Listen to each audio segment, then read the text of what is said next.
Magandang buhay mga kawagswe.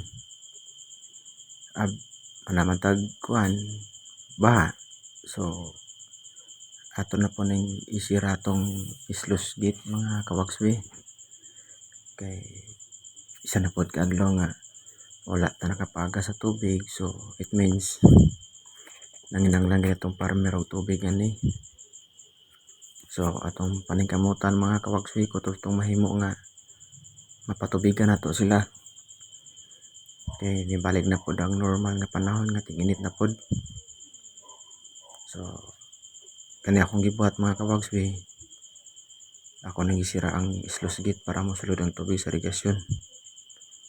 Sige mga kawagswe, sira sa ko. Stay tuned, relax, amping kanunay mga kawagswe.